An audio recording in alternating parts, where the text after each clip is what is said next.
All right, so in 3 minutes on the clock, I'll start the webinar. I'm going to share my screen now. You have to make me able to share screen, David. And that means you first make me co-host, okay? Not just a panelist.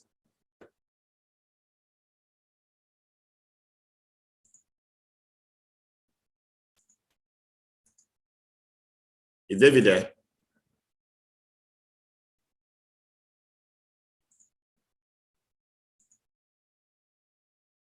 Caroline, it seems David dropped off and he's the host. I can't share my screen.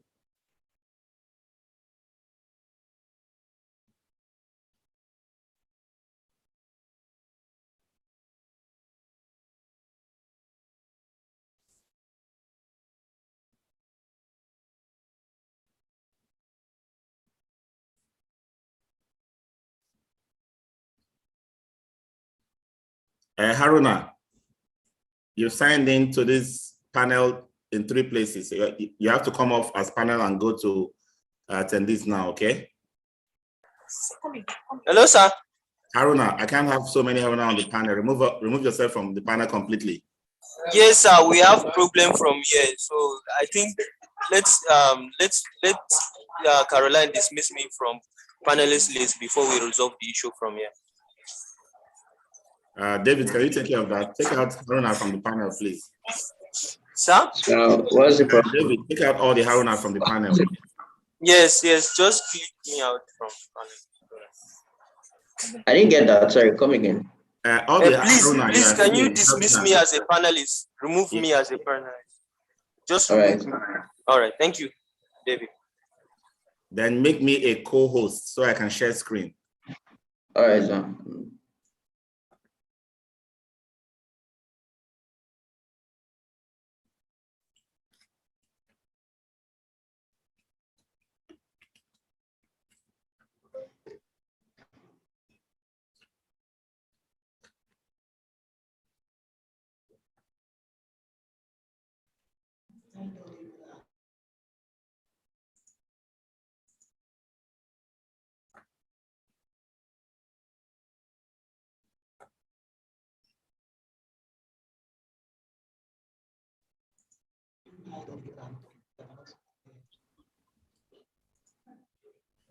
Listen to your internet now.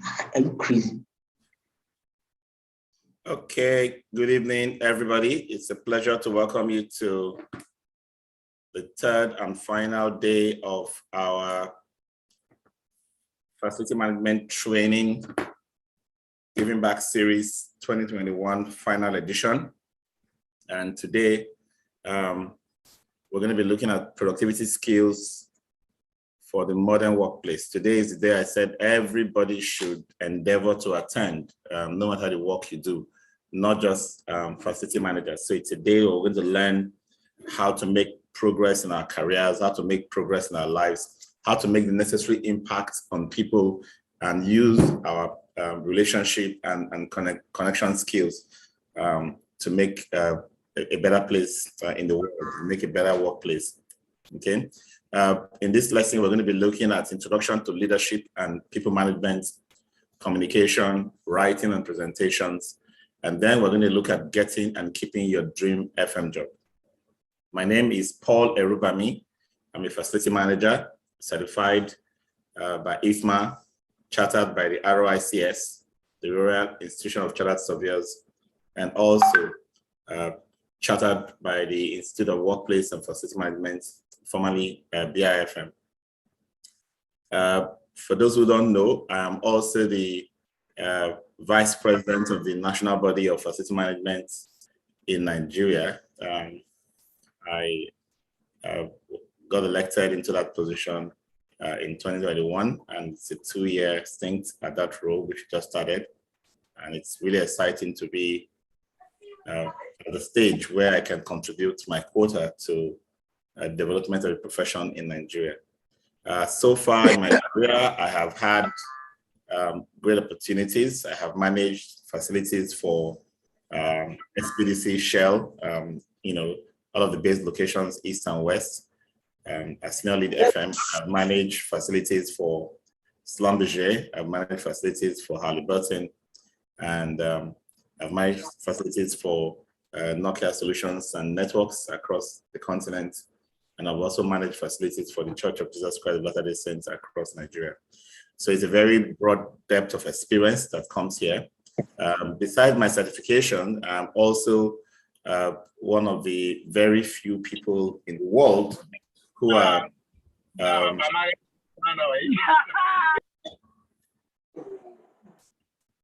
I'm also one of the very few people in the world who can teach all of the FM,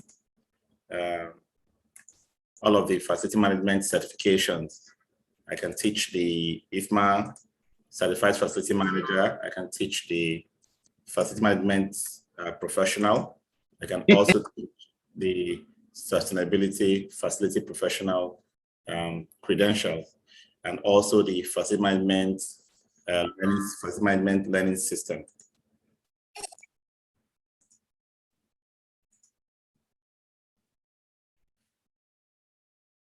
Caroline, you do me a favor. We need to. I think Haruna shared his link to this panel with too many people, and they will keep coming in and they will keep disrupting this meeting. I don't know how to handle this, but they're clicking back in every second, and I'm embarrassed that this is happening. I need somebody to take care of it for me, please.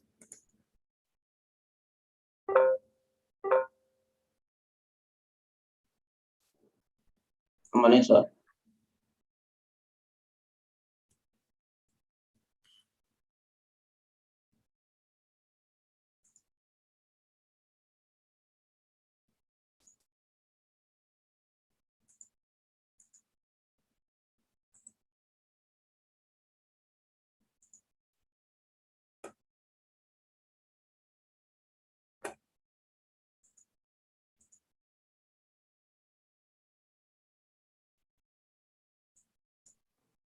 I think it has stopped.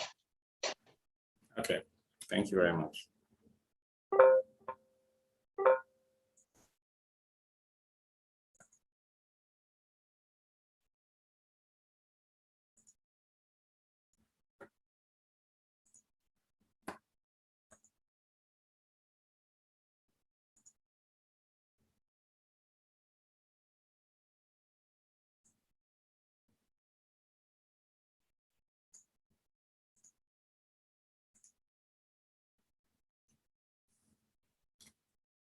Okay, so let's start with leadership. I think if you see my definition of leadership and the way I approach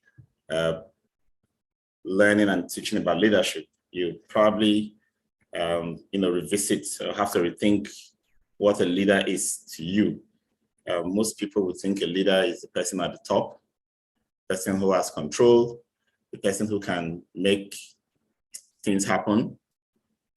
In reality, a leader is someone who can plan and see into the future, cast that future vision to others so that they can see that vision and then influence behavior and action towards that, execution of that vision or realization of that vision. In essence, a leader is not someone who governs people. A leader is someone who influences people. So if you are a manager today, you may not be the leader of your team. You might have power to act to control people. You might have power to manage processes and guide people's actions. But leading is very different, because what you do as a leader makes people do things from within that you don't have control over. So that's influence. But you can't influence people in any direction unless you know exactly the end point of that direction. Okay, so that's what leadership is about. And as facility managers, we don't do anything by ourselves. we work with teams, we work in teams. Every of our function is structured into teams, right? And so getting the work done through others is leadership. And the core of leadership is the ability to communicate at all levels, have good relationships, and be liked by people you come in contact with. And to build this leadership that helps you excel in your FM career, it's not really about what you can tell people to go and do. If you don't do what you say, it's like, I've heard this saying that, if people won't care what you know until they know that you care. Okay, so your words are to match your actions at all times.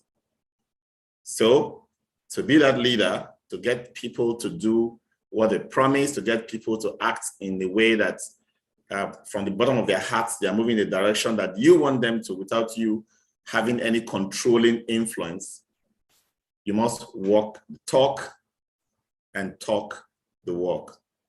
Okay, people easily see through leadership. In fact, you won't be a leader if you don't have integrity. You're always being watched and evaluated. And if you don't mean it, don't say it. I've seen some managers, throw threats around, and people flout instructions, don't follow processes, and still the threats are not executed. So at the end of the day, there's no need talking and saying things you don't intend to do. And whatever you say, you must ensure that you can do it and you will do it.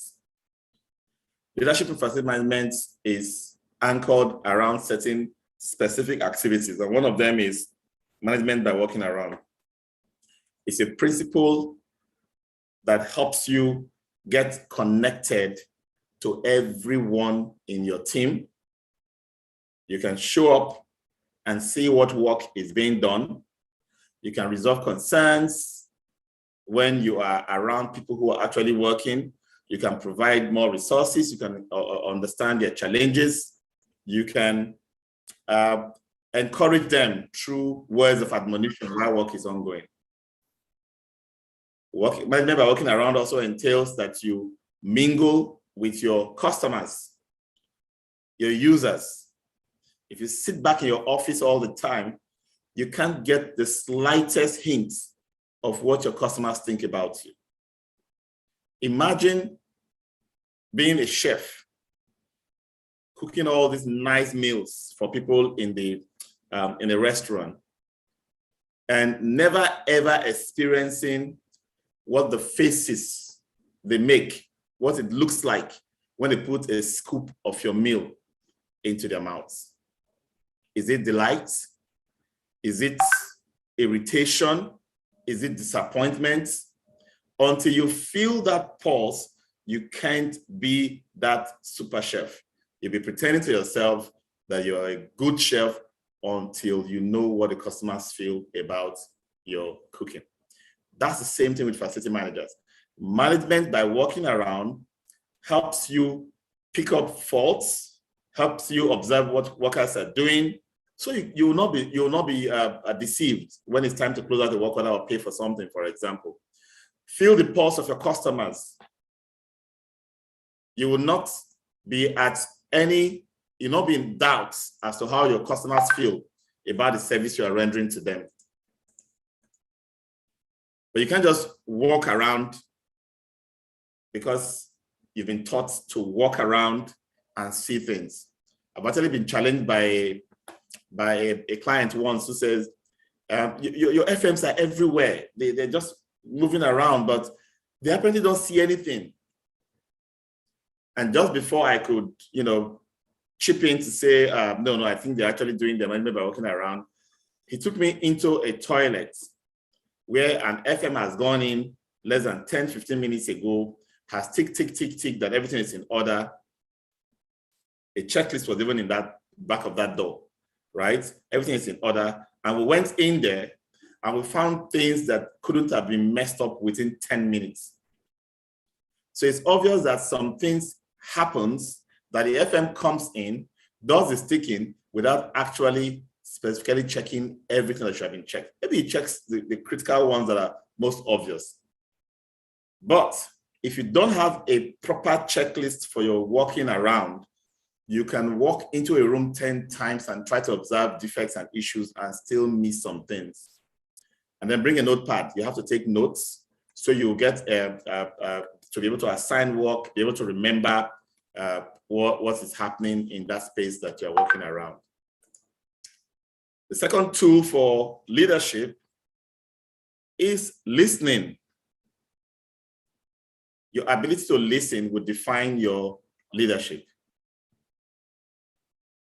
The wise will say, we have 2 ears and 1 mouth so that we can listen more and speak less.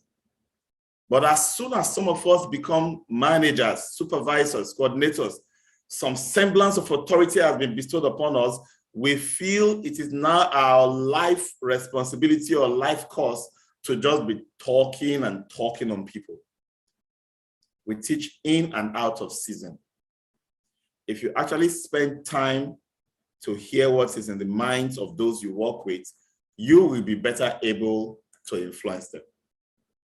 Listen to them and not talk down or talk to. It helps you determine what is important so as to make more informed choices. And then communication has multiple levels. So when we say communicate, some people say, oh, I can talk. See, it's not just enough that you can talk. People must trust what comes out of your mouth.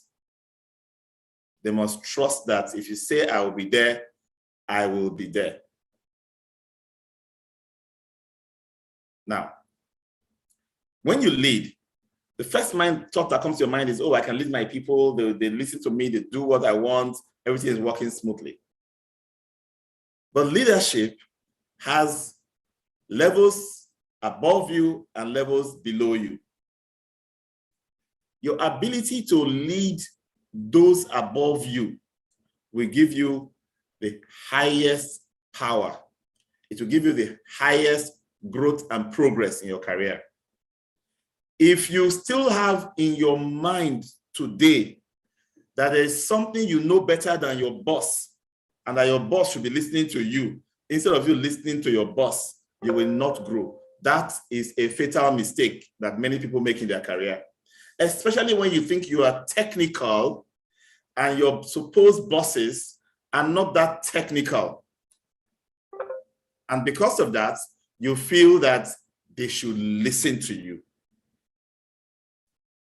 If you want to rise quickly to the top, you must listen more. If you listen more, provide analysis, data, recommendations that makes the boss's life and work easier. Then they will trust you more and begin to listen more to you. That is the point when you know you are now leading the bosses. They will ask questions to get your opinion of things. But that doesn't happen overnight. If you still argue about knowing better than them, if you still argue about who gets the credit for good ideas that come from your head, because some of us will give a good idea to our boss and we want to claim the credit. We can't even imagine the boss taking credit from the board or from senior management when the idea was from me originally. And then the boss is up there in the stage and not even mentioning my name to share in the limelight. I feel disgruntled. You will never grow. You can never go up if that is the mindset you have. So the mindset of leadership and growth is that you enable your boss to excel. You become the ladder on which the boss climbs to the top. And then you can begin to see that hand reaching back to you to lift you up. There are many discussions being made in several tables that we are not seated on. Our names will pop up in those tables. And in every table of discussion, there's usually one person whose opinion about you is superior. And that person is your boss. That person is your supervisor. If you have been in an antagonistic relationship, be rest assured you're not going anywhere. One very polite statement will just kill your case, and you will not know how far you went. You think you've been fighting for the company all along. Okay? And then I hear some people, give an appointment. I'll be there by 11 o'clock in the morning. And then, they called 5 minutes after 11 to say, oh, I'm having a hold up. I'm on my late. You're already late. You're destroying your reputation if that happens. And many of us think that it is circumstantial, that there are circumstances that can make you not uphold your words. There are none. It's all in your mind. If I have an 8 o'clock appointment and the appointment is in God knows where, I know when I need to leave. If I have to leave a night before and stay in a hotel close to that space so that I will not be late for 8 o'clock, I will do it. That's because I've told myself I can't be late for an appointment. Communicate through influence. Choose your words carefully. If you can't control your tongue, your pen, or your keyboard, then you can't become a leader. Self-control and self-mastery in what you say and do define your leadership potential and capability. Don't think that there is a bridge that you can burn today that you will not need again tomorrow, unless you want to commit suicide. I see some people take up jobs, get to a crescendo, and decide that they want to punish their boss by leaving abruptly and not doing the proper handover. And let me show them that I've been angry for a long time and frustrate the business. I have stories upon stories of people who have burned bridges, only to find out 5 years, 9 years down the line, they need those same bridges for the next thing they need in their life. No matter what the circumstances are, no matter how aggrieved you may feel, do not burn a bridge. You're not God. You don't know how that bridge will come back to be useful for you. As professional facility managers, we manage people, we manage space, we provide resources. We are enablers of the success of everyone around us. Should you be a thermometer or a thermostat? An interesting question, isn't it? What does a thermometer do? It adjusts. If the temperature is high, the thermometer rises. If the temperature is low, the thermometer drops. So when people say things like, it is the system, you can't bring your bright ideas, nobody will listen to you. This system is corrupted. There's really nothing good you can do with this system. You're only playing a thermometer at that time. You're reflecting the operating room temperature.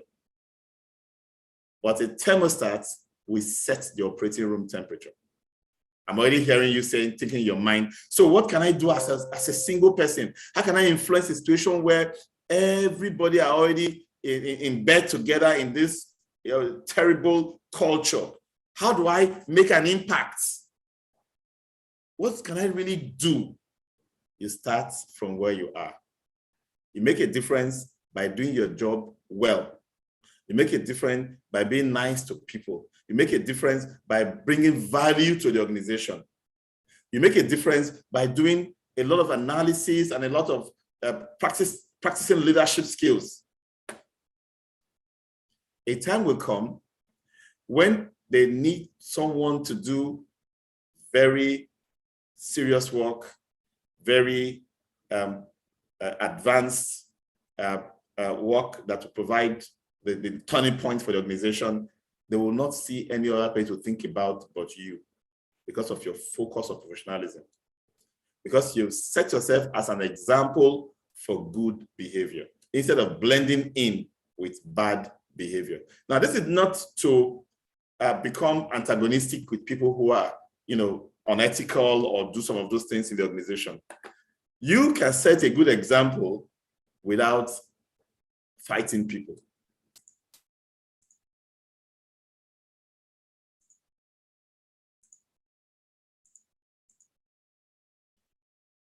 There are so many people who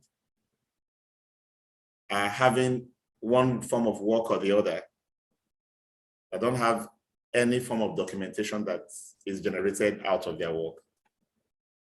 A report, an analysis, a proposal, no form of writing, no documentation. When the day comes and you are asked, what do you even do? You can use your mouth to say, I solve all the problems. But you don't have any log to show that you actually do. If something goes wrong tomorrow and there's an investigation, oh, you didn't teach them this. When you were teaching, did you have a training attendance? The post sign that they were trained? Of course. Compliance can become a big issue. Somebody comes to your facility and finds some vermin somewhere and say, oh, they've not met the environmental requirement. Oh, well, we did fumigation. Okay, so let me see your record. Oh, we did this. Oh, let me see your records. Documentation proves that you are doing your job. For some of us, we might be in a situation where we don't even know what kind of documentation we will be required to put together. That's why you need training. There are compliance documentation, there are quality documentation, there are additional processes documentation. You need to get trained so you know what to put. The funny part is that most employers of facility managers are in their core business. Facility management is not what they do. You are the facility manager. They expect that you know what kind of documentation to put together. So if you go into an insurance company and you're the FM for the insurance company, you won't see any form of templates or reporting formats or anything. You probably find something like a diesel log because they are concerned that diesel is being stolen by the FM team. So they'll say, please record every hour and how many liters of diesel you consume. And then maybe you always ask for money for this and money for that. They'll say, okay, you know what? Have this report where you are reporting all the things you have repaired and all the parts you have changed so that we can be able to compare when the next time you ask for money, right? They will give you reactive things. That's what bothers them. And if you like, sit down to it, fill your logbook, fill your store inventory, and then complete your repair list of spare parts and say you've done your FM work. You're just wasting your time. You need to have a structured documentation processes. Management will begin to see your professionalism because they will see that you are able to do things that they don't know, they never asked you to do.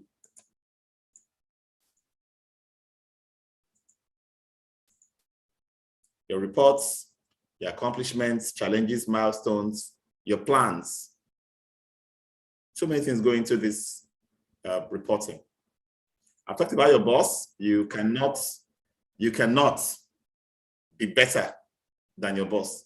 I don't know how to express this strongly enough, but too many careers have been wasted because of this rivalry between one person and his boss.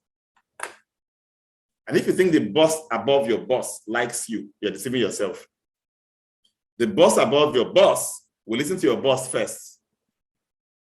And if the boss above your boss is doing divide and rule, you'll ruin your career faster. Because he will make you feel he loves you more than your boss, but for some strange reasons which you don't know, your boss remains there. Why you think the boss above your boss loves you more than your boss, and your boss stays there for years. That should get you thinking that you're being stupid, isn't it? But that's the reality of leadership. You must influence the boss. You must ensure that the boss is successful, and don't play boss wars in your organization. That's not the kind of politics we encourage. Okay? If you think you are doing well, ask your boss how you are doing. If he says you are doing well, fine.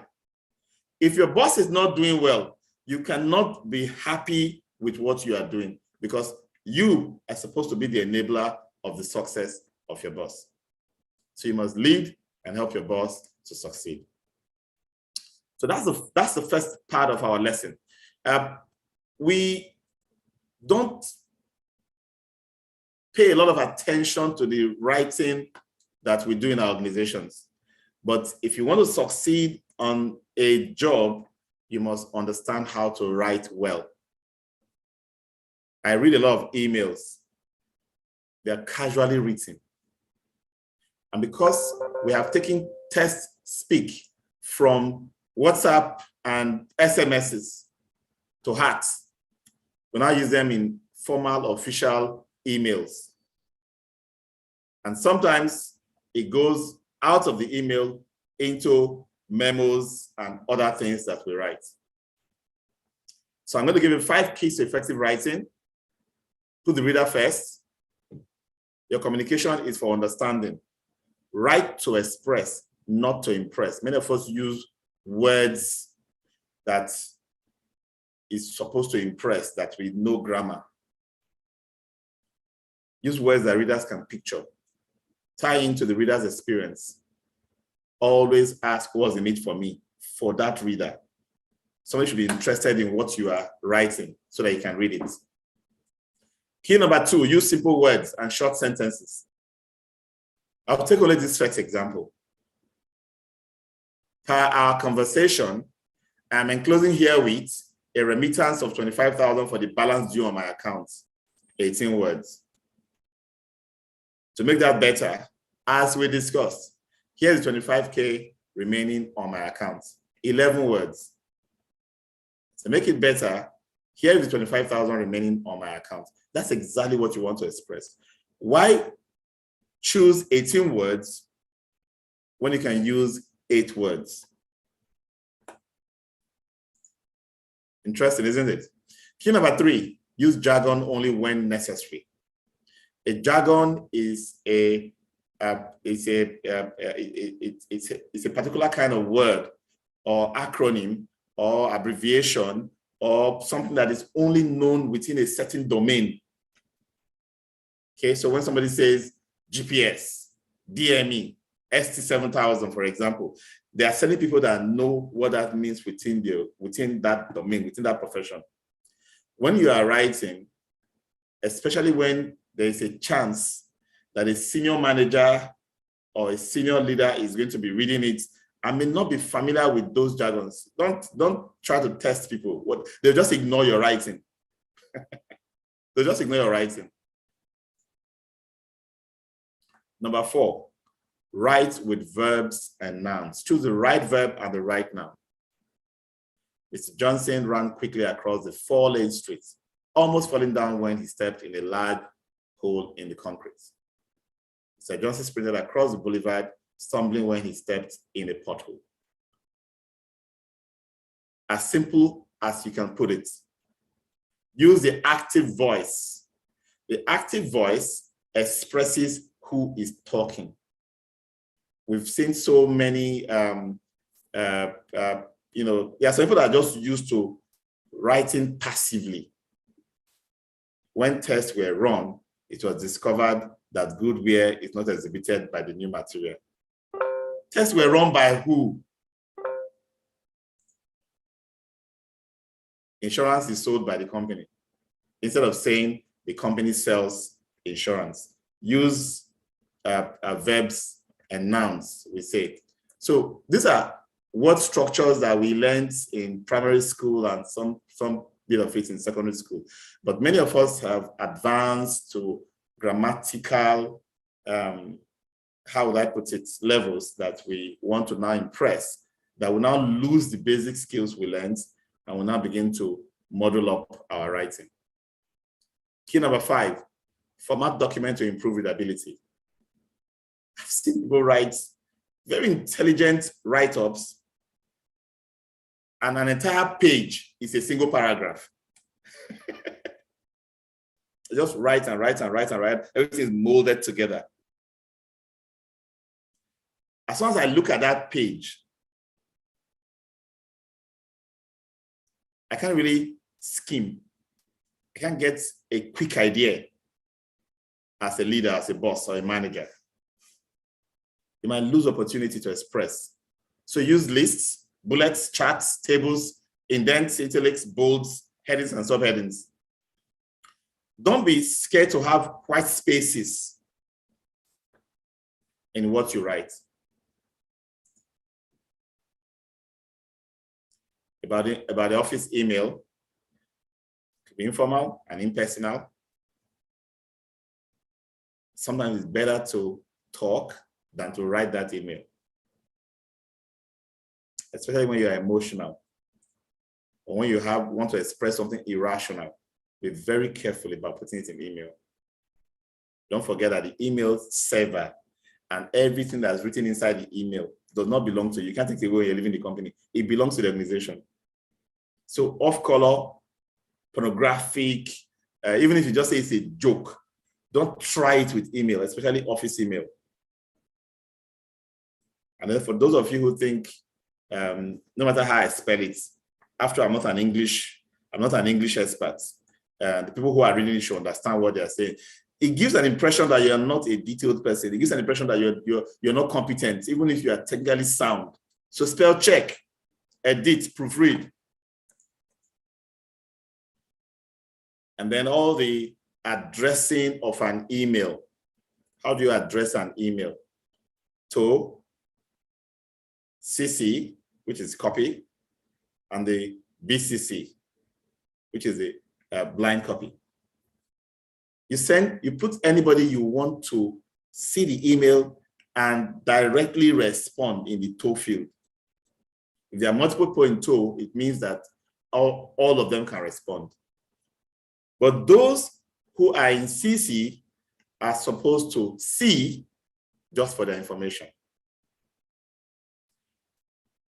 But blind copying is mainly to be used when you are sending to multiple people and you don't want to share their identity with each other. Because if you do to and CC, everybody that receives that email see everybody in to and CC, but they will not see anybody in BCC. They'll see only themselves, right? But what do we do with this in our offices? We use it as a tool for managing other things. Like we blind copy someone just so that the person can see it, even though the person is not a partaker of that conversation. If that person by any chance replies, everybody in to and CC will receive this reply. And the question will not be, how come he was put in blind copy? Punctuation. Sometimes we use punctuations and we just think, it doesn't matter. A colon means note what follows. Apostrophe shows belonging or indicating omission of letters in a word. And semicolon is used to link independent clauses. When you write for management to review, you might have a very long message, but that long message will not be read. Senior management will want to have an executive summary, which expresses concise facts, items summarized from the entire document. It is always in front, but it is written last, so that anybody looking at the executive summary has gotten a glimpse of what the entire document is saying. So it can't be too long. Most people say executive summary should not be more than 2 pages. If the document you are trying to create a summary for is very wordy, maybe the whole research, many years and months of analysis, and you can't do it in 2 pages. You can do more than 2 pages, but be careful not to make it too lengthy and that they cannot read it.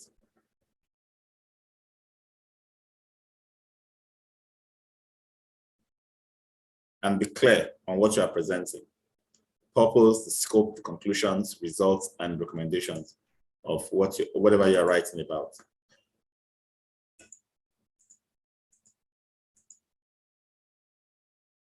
Some guidelines for executive summaries: no new information, use traditional words and phrases.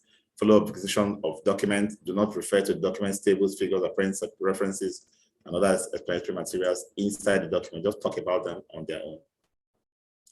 Some other writing that you do in the organization, meeting agendas. I've seen too many meetings that are not planned. People come into a meeting and they throw words in every direction, and the meeting ends up achieving nothing. Especially if you are the type that talk without timing. The worst part of many meetings that I've been part of is people coming to the meeting to say, oh, I forgot I didn't prepare this. Oh, I didn't check my computer to know that information. Well, I'll find out later. You're wasting everybody's time. I was actually invited to a client's office once, and he was the boss. He invited his colleagues or subordinates to come to see that presentation.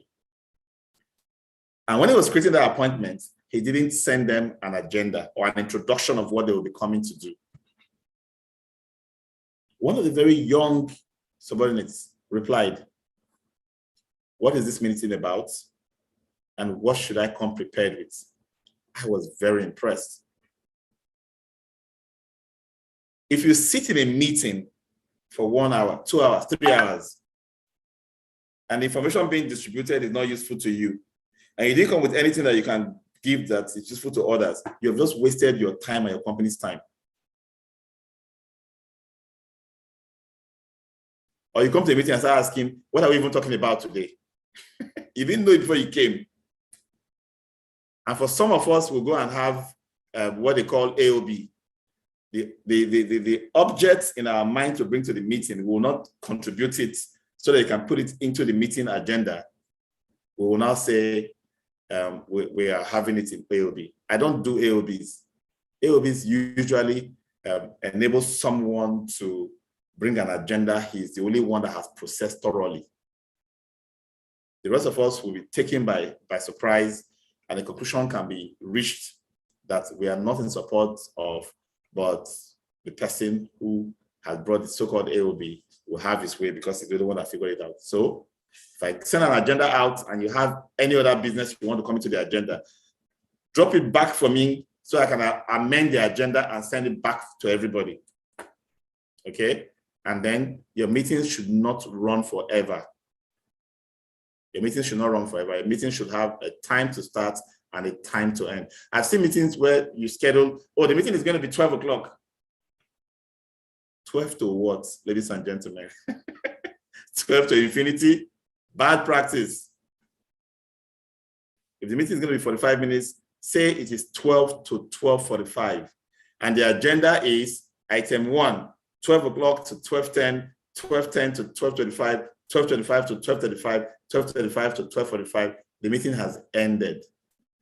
That way, all of us becomes monitors and controllers of the meeting at the same time. So don't waste our time.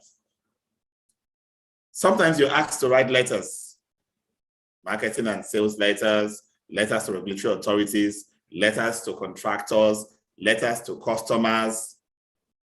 A formal letter has a formal structure. And I'm not going to spend time on this, but it's important that you don't write letters that looks as if you did not go to school at all. If you're writing proposals that go out to organizations, proposals also have to have a structure. Company overview, statement of the problem, client's problem, potential client's problem, background and benefits, scope of services and deliverables, contact details and references. Okay, just a simple way to organize your thoughts so you can sell your organization to that other party. And business cases. Business cases usually are used within organizations to get approval to get things done.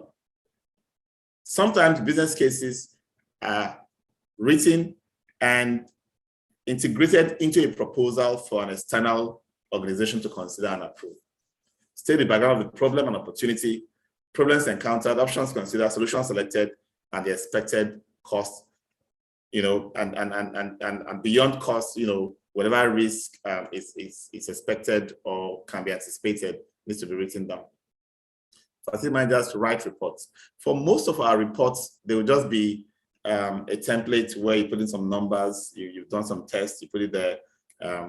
But in many instances, you need to actually have an annual report, a monthly report, something that describes progress, challenges, achievements, constraints over time. What about training manuals? There should be training manuals. I hear people say we've trained. Where are the training manuals, right? Training manuals actually help to prove that you have a content and they have delivered that content to your staff, and they have a reference for that training that they can get back to. Handbooks. You want to be able to show in writing how things are done in your organization. You want to be able to guide people. You want to create reference documentation. Writing handbooks is the same as writing any other document. You're basically trying to put something that most of all of us know into a document format. What else could be a technical proposal, cost, sales, a professional service proposal? All of them follow the same writing rules. And I hear people all the time call me up to say, oh, well, I want to write this. Can you give me a template? We use the word template all the time to sound like it wasn't created by someone for a particular purpose, that your purpose is already out, in somebody's head.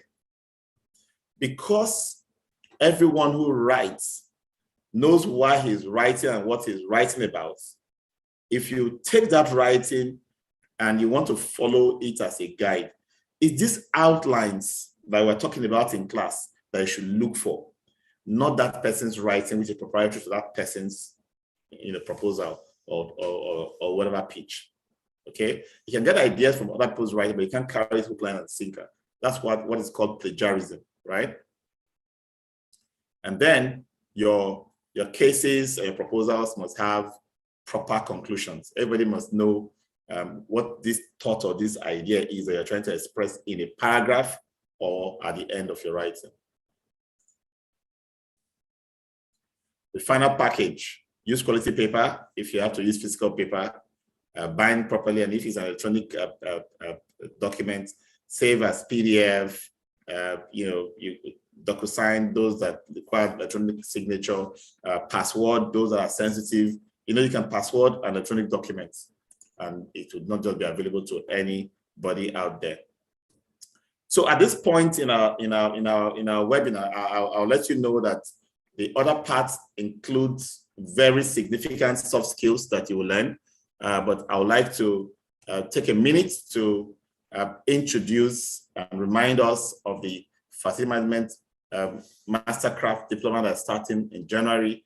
On January 10th, we explained that it has a physical class, which will run every Saturday 10 to 4, and it will have a virtual class that will run Mondays, Wednesdays, and Fridays 5 to 7 in the evening, so that everybody can participate. There's no excuse of time. You will close from work and you join the class, or you will come on Saturday and you will have a physical class.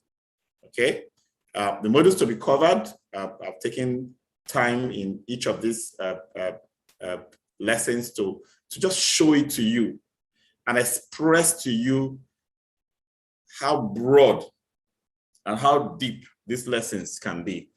For some of them, you will basically be introduced into a whole new world of business opportunities, career opportunities. For some, you will need to research more to expand your scope in being able to deliver excellently in that area. And too many of these courses will come to you as surprise. Best practice after best practice will be dropped in every class. And you'll be amazed how much you're going to learn in just 3 months. I hear some concerns about the economy and the cost of the training. but our training have remained in this price since early 2017. We have not made any adjustment. 265K for tuition, 75 for registration for the virtual class. This is the first time we're going to have a two-pronged approach where we have a physical class holding every Saturday. That's a little bit more expensive, just about 35,000 more expensive, mainly because if you're going to be in a physical class for 6 hours, there will be a lot of expenses that will also go with it. Of course, there'll be refreshments and there will be other things that will come with such a class. So those of us who are taking the physical class, let's understand why it has that little bit of higher price than the virtual one. Okay. Of course, again, you're going to pay transport to come to the physical class, but there are a lot of things you can do in a physical class that you may feel a bit constrained to do in a virtual class. So the option is entirely yours. The flexibility of the virtual class and the lifelike interaction that happens in the virtual class is just phenomenal. Okay, so for those of us who enjoy that flexibility, we also have videos of all the classes that you will have access to. You will all do the same assessments, whether it's physical or virtual. You will all do the same exam. You all do the same projects. You all go to the same field trips. It's just like one class with two mode of delivery. Okay, and for this program, we have decided to give a 10% early bird discount, which means on your own, deduct 10%, 30,000 if you're in the physical class, or 26,500 if you're in the virtual class, and pay the difference into the account and you're fully in. We also know that not everybody will be able to pay the money at once. People, still prioritize Christmas spending and recreation over, uplifting career opportunities, and may decide to, split it into two and pay part of it now, and then when the class has started, pay the other. It's fine. It's fine. But the thing is, you can't get both. You can't get a discount when you're taking the installment. They are both independent incentives. Okay. We also have short courses that picks a few of these modules here and there, but we prefer that people who have very strong experience, many years of work in the built environment, are the ones the short courses will be suitable for. So you want to take a course in strategy, for example. That course will have design build commissioning, will have, what else again? The course will have quality management, will have financial management, will have managing contracts, FM contract, will have business case, and so on and so forth. You take a course in maintenance, you have maintenance records, maintenance strategies, you have modules from health and safety, electrical maintenance, AC maintenance. You take a course in, that's how that works. Work with productivity, you have selections of courses, in addition to a few other modules that make up those short courses, right? But if you are making an inroad into FM, or you have been an FM, but you've not really gone through any formal qualification process, we recommend the full program, the comprehensive program, right? And again, if you decide to take them in short courses, by the time you take FMM, FMP, you're already, rather FPM, that's project management and facility management maintenance. You've covered the cost of taking the whole Mastercraft diploma that contains everything, including operations, maintenance, operations, health and safety, as well as strategy and the masterclass. So there are about 6 or 7 that you will have to take one by one, and that will cost you about 4 times the cost of taking the FM diploma that's comprehensive and all-inclusive. I have some of the panelists here. I think I'm seeing only Akin Ayeni. I was expecting to see Anayo Ambua and I think it's Coyote. Okay, so let's see. If you can, admin, if you can see any of those that are panelists that probably clicked on the attendee link instead of using their panelist link, can you please scan through and promote them? Otherwise, we'll just have Mr. Engineer Akin Ayeni address us, and we'll move on. Okay, yes, there's a survey after that. So Akin, please go ahead. You can unmute. Okay. Good evening, sir. Good evening. Thank you for this opportunity for me. So good evening, everybody in the class. You're welcome. I want to say welcome to Facility Management League. You are very lucky to be here. Well, let me just give you a brief history of myself. I came in contact with Mr. Paul Erubawo on social media. I got to know about this free training on social media. I actually attended the physical one at Yaba campus, Unilag campus. So, but Mr. Erubawo will have forgotten that, but we met there. I was interested then, but no, my interest was not so keen, and was considering financial constraint or whatever. But with time, as God will have it, and I wanted to change job, actually, because I was fully into technical fields. I wanted to change job. I was looking for way, but when I come in contact with Mr. Rubami, I now know, and I attended the class, the free class, as you are, but the physical one. So I developed interest in it. So I wanted to change it to FM. So I have to, when I changed job, actually, and God, as God will have it, I got an employment in a facility management firm.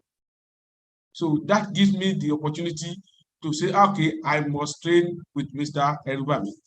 So and Mr. Erubami has been a wonderful person. He gave us the door was open then. He gave us the opportunity to pay on installment. So immediately I have to grab it immediately. So I've grabbed the opportunity and I enroll as in this master class. And in fact, every bit of the classes were wonderful, were fantastic. We have instructors that are fantabulous, experience in their fields, respective fields. And Mr. Elbami has been so helpful. He is not a person that when you don't know anything, you draw him back, he will not know. If we don't know anything, come back, he will always repeat what he has said and explain better. I want to welcome every one of you, young people that are ready to join the league. Please endeavor, try as much as possible, even if it means you have to go and borrow money. It's worth it. It's worth it. I want to tell you, it's worth it. This training will broaden your knowledge. It will give you edge over others. And I want to tell you, I only spent 2 years where I was. I have an opportunity for interview experience. So because of what Mr. Rubami has taught us, because of this class that I've attended, I know I was given better opportunity, a better position. Even I got a job, and another one after I've resumed. Mr. Rubami said I should not go there. It's not too good for me to go, to leave, because I have a job somewhere as a facility manager, while I was a supervisor in the, you can see the gap. Supervisor and facility manager. Now, again, somebody interviewed me, and when I mentioned that I trained with Mr. Max-Migold, immediately they sent me FM, but they changed it immediately to lead FM. But thank God, anything I want to do, I always consult Mr. Erubami for advice and counseling. So he advised me not to move, but it is too early because I just spent barely 2 months. It's just too good. Even if the position is better than here, I should don't wait a little and be patient. So it has been wonderful. It has been wonderful. And I want to tell you what you will have with Mr. Rubami, you can have with other trainers outside, the trainers outside there. If you have any problem, call Mr. Rubami at any point in time. He will answer you. He will give you a leading instruction, a leading counsel, a leading advice that will give you solution to your problem. Anytime, every time I used to disturb him so much. Even I want to tell you, he has visited my site. He has visited my site. You can see how wonderful he is. It's not the person that will just train you and leave you on your own. He will lead you through. He will see you through. It's ever with you. I want to encourage every one of you. let's get ourselves registered. Even if it means you go and borrow money, it's worth it. There are, you can put GTB borrow money and you pay over 1 year. I want to encourage all of you. It is wonderful training with Mr. Erubabe. And I pray, and I assure you, I want to assure you that if you train here, you will never regret it. You will be glad you did. Thank you, everybody. Thank you, sir. Thank you. Thank you so Thank you much. I always get excited when I see people who have made that move, who have made that effort. He didn't have money. He just moved like a leap of faith. And within 2 years, he was beginning to sort through offers. Which one should I take? Which one should I not take? Whereas many of us think, worry, consider the money, and we go for interview to interview, and we're not even being called for offers. There was somebody in an earlier class who became the head of FM for a merchant bank just after a few sessions. She was less than 1.5 months into the training. So the essence of learning these things is to see that you make an impact. No employer wants to employ someone that they are worried and considering whether the person knows what's important to the business. And that's where we change. Many of us in our employment don't know what's important to our employers. We just feel that we are doing our best to serve, right? But if you know what's important to the business, you will strike the right chord. From interview to delivery, you will just be excellent. I have none who have gone through this program, almost 300 in the last few years, that have not received at least 1 or 2 offers in less than 2-3 years. So that's the kind of things we're talking about. People call you up just because they know you're doing something good and you're moving. So whether you're an engineer, a QS, an architect, you studied education, sociology, anything, you have an OND, HND with some experience, if you are passionate about facility management, if you care about people, if you want to deliver results and value to people, this is an opportunity you don't want to miss. So thank you very much, Engineer Akin Ayeni. And many engineers are stuck in the ruts. They are stuck at the shop floor as specialists doing generator, doing AC, doing this and that. They don't know how to elevate themselves. This is the opportunity. Don't miss it. I'm going to bring Madam Caroline on now. We have a survey. We have about quite a good number of us on the call this evening. She's going to administer that, and we're going to take a survey. As you respond to the survey, I am having a special offer that I'm going to give to all those who have participated in this webinar. A special offer towards the FM Mastercraft, and I'll announce that after the survey. Caroline, please.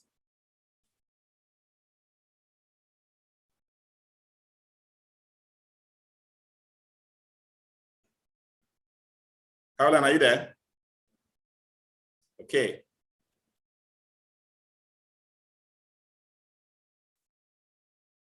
I believe you've all seen it. It's a very simple survey, a simple poll. Kindly respond to it now. That's the break we are having. Thank you.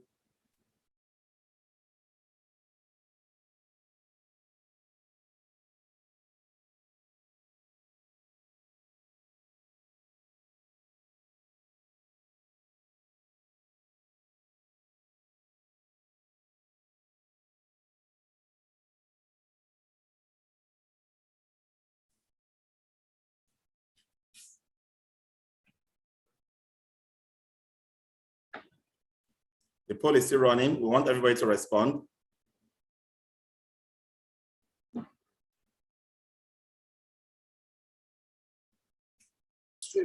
Hello, sir. Yes.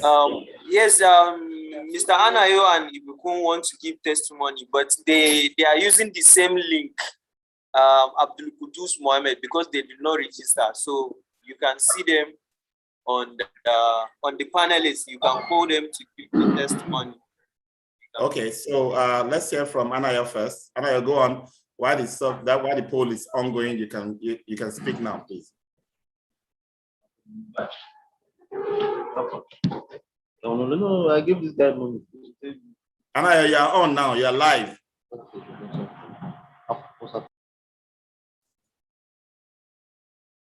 You can unmute and speak now. Apart from Anna, who else is there, please? Ibikum is there, sir. Okay. Ibikum, yeah. Please go ahead. Thank you. Unmute. All right. Good evening, sir. Good evening. Good evening, everyone. You're welcome. It's good to be here. So thank you for this opportunity. I do not take it for granted. Yes, I just want to share my experience so far, coming in contact with the training, facility management mastercraft diploma, and how my journey has been so far in FM. Okay, so I'm Ibukwan Konin by name. I'm presently the facilities manager with CBRA Accelerate Nigeria, managing one of the company's client's property at Ikoyi, Lagos. Okay, so it's been really impactful being a part of facility management masterclass diploma. I must say, initially I was a bit skeptical, not because I was not sure that I was going to get something quality, but the level to which I was going to get it, I didn't know. So I remember that I was going to engage. I usually try and engage Mr. Paul to know, maybe I can hold on a little bit. I was trying to finish up my program at Unilag and a few other things here and there. I felt, okay, let me just push a little bit. But for some reason, I just felt, let me take this shot. Why delay? Because first, I wanted to, number one, I wanted to change job. Really, that's one of the things that was like the motivation for me, I must say. Not really because my former employer was bad, but sometimes you just feel it's time for you to move on. You want bigger challenges. You want to, you want to explore for better opportunities. I wanted a more environment that will allow me to be a better professional. A better professional in FM, so to speak. So I opted for it, and I must say I got that opportunity. Where I am presently is not where I was as at the time I had the training. Okay, with salary increase of about 75%. Coming to the new organization. So it's but not only that, I must say if FMMC diploma made me get the training. Let me put it that way. Made me get the rudiments of FM. Prior to that, I had an engineering background. I studied civil engineering, and I started my career as a site manager, assistant site manager, so to speak. Then gradually I moved into FM. But really, I didn't have the knowledge of what FM was. Just doing a little bit of try and error and a few things I would learn from people, right? But the rudiments, the foundation, that I needed, talking about for example, the asset register, facility condition assessment, emergency preparedness, maintenance plan, and all of that. I had a little bit of knowledge here and there, but not the depth and the understanding was not there, until I became a part of the training, and I got that really.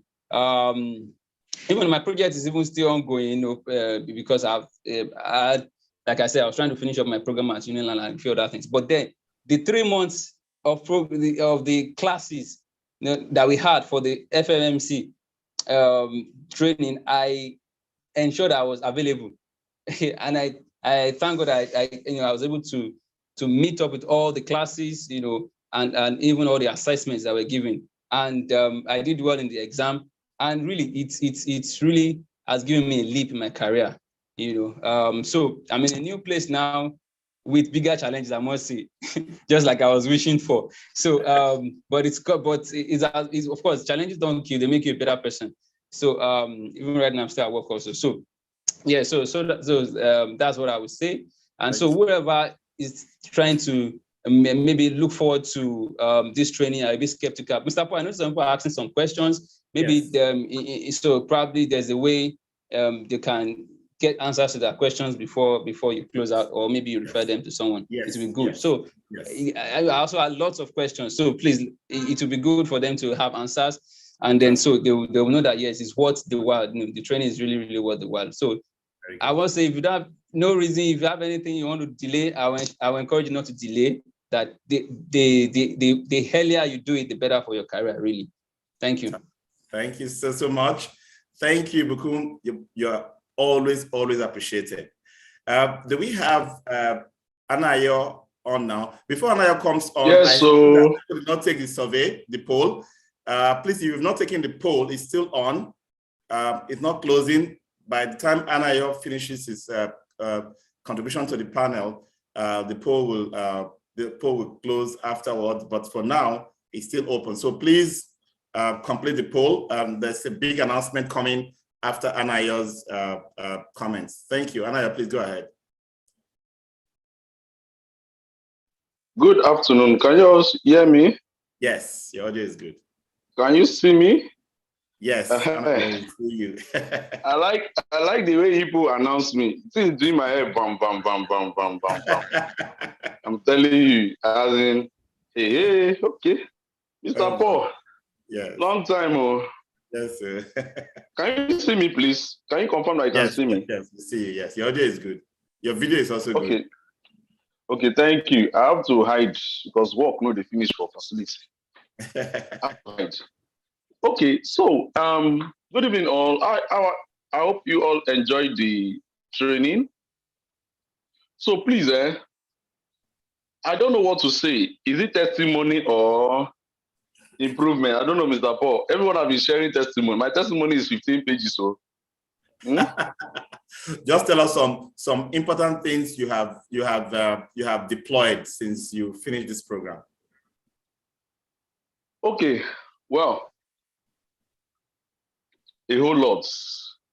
I cannot really share my joy because I got one of the dream job I've been looking for, to work in an organization as big as this. At least there's a leap of faith, or will I say there's a step of improvement. At least I've left that level of whereby I report to senior managers and multiple of the FM managers, to the level whereby I am now the manager and I give feedback to the C-suites, and it's lovely. And I'm still looking up to the highest and the greater post. This wouldn't have been possible if I had not had that great knowledge from Max-Migold. Max-Migold will come in and give it to you as simple as it is. It's not left for you to transform what you've learned into action and then better your future and your profession. After this training, or with the help of this training, I was attending interviews. I wasn't getting the best of jobs. I was still attending interviews. Anything I learned from the webinar, from the free, what do they call that? This thing, free session, right? The name you always call it, Mr. Paul. Giving back series. Giving back series. Anything I learned from there, I'll practice it. I'll go to interview. I'll go and demonstrate it there. I'll go to interview and demonstrate it there. I can remember when I went to CAS 45. I was supposed to be the regional manager, managing over 20 of their centers. They asked me one particular question there. I can remember, I won't forget, because that question made me lose that job. How can you, the manager is about to have a meeting in this hall and the AC is not coming up. What can you do to ensure that this AC works while they're in this meeting? I went blank. Nothing. Oh my God, I was a shadow of myself then. Ah, God. I said, what can I do? I'm not attending the training then. I said, okay, I came back. I learned a lot. And look at me today. AC is not working. I already know why it's not working. The ABS is misbehaving. Please bypass this thing and beg and let this thing work immediately. If it still does not work, I know what to do. I know those routine checks to do. My own personal checks to do before I can call in a technician to come and say, okay, I hope you all can still hear me. Yes. Go ahead. No, before I can call in a technician to come and say, okay, technician don't come in and tell me what's wrong with my facility. I tell the technician what is wrong, and then we find solution. They don't come and dictate. I tell them what is wrong, I analyze it for them, and that is how it is. Because being a technical know-how FM pays a lot, and you will learn all this from the program. A whole lot. Look at me today doing asset register, doing emergency preparedness plan, doing PPM. Just imagine it. These are things that were foreign to me many years ago, or a few years back. but today we can all do it. All thanks to Max-Migold, because even their tools, even their materials are still yours. You can still go over them again and again and again. And if you're a good note taker, you will notice that Mr. Paul says 200% away from what is in the manual. So if you don't listen to him attentively, you miss a whole lot. So you see those classes are always sitting down in front. He knows me now. I always sit down in front to hear every word that comes out from his mouth, and I document it. And that has made me a better person today. Trust me, if you're still thinking of getting into Max-Migold Mastercraft Plan, forget it. Forget it. Because, okay, Mr. Paul, let me just share this testimony before I round up. I can remember what you told me. I think that was the 5th giving back series. And for you to attend 5th giving back series, that means it does like 3 in a year, 3 to 4 in a year. So for you to have attended up to 5, that means you're already a part-time student without you knowing of Max-Migold. So that is a year and a half. I was attending this back to back. I wish I can show you my notes. I still refer it because I was writing my project. I still have to refer back to that note, giving the wisdom you gave during those giving back. I documented it. I have to go back to go and learn. So on the 5th class, he came to me and said, Guy, are you not tired of attending this thing? He has to say, he has to speak to me. He told me that he has to talk to me after the session. Are you not tired of attending this thing? Save up money and attend this thing. And no, that's what he told me, and I took the word. How the money came, how I saved up to attend this program is I don't know. And he's always lenient with people. He knows that people are hungry for knowledge, but no resources. But you need to show that willing capacity for him to understand. How I paid up that money, how I cleared everything, I don't know. But here am I today, enjoying the fruits of that labor. I believe people saw my video they posted, how I went from negotiating my current salary to twice. As in, exactly. I had the confidence to turn down their offer. Oh God, this is not what I want. This is what I want. They called me back and said, okay, we're giving you this. Twice exactly. My former salary. Yeah. Twice. You know, when Mr. Paul was telling me then that when you want to grow in your career, you not go from 50,000 to 70,000. No, you jump. So I was going from that 50,000 to 70,000 to 80,000. I will just manage it. But I know there are days of little beginning. You understand? I'm in the class. You understand? There's a days of little beginning. You guess? But look at me today. Yeah. From 100% to the next 100%. And it has been increased again. I didn't say that one, but I don't want to let people think. It has increased again. It has increased again. Fantastic. You understand? It has been increased again. And I really thank God for everything. So, Mr. Paul, thank you. I don't know if there are questions. Let me help you answer them so that you don't stress yourself. No problem. They know that we are alumni. We are serious alumni. We are rooting for Max-Migold any day, anytime. And that's something that I just need, and that's something I need to highlight. Just this morning on the alumni platform, I was somebody dropped a problem. I think it was Anayo that dropped a generator issue, and I saw the robust conversation. You know, you think you have trained and you're not going anywhere. All your problems in the future can be resolved by that network that you have built. I was just watching. I never made a single comment. A few days ago, or a few weeks ago, there was this other issue, and I saw Akin Ayeni, bombarding people with good best practices, and I was so impressed. That's the power of network of people who have learned, they're further researching, and they're sharing best practice in their platform. You can't miss this. So thank you so much, Anayo. For those who have not taken the poll, it is up again. Please take it. It's important that everybody takes the poll. Now to the big announcement before I go into the final part of this class.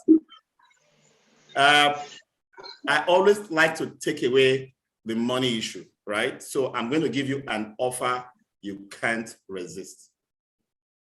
In the next 1 week from today, write the hour, the minutes down. In the next 1 week from today, anyone that pays in 200,000 for the Mastercraft program, whether physical or virtual, is 100%. Please, I will repeat it one more time. Anybody that pays 200,000 in the next 1 week has paid in full for this program.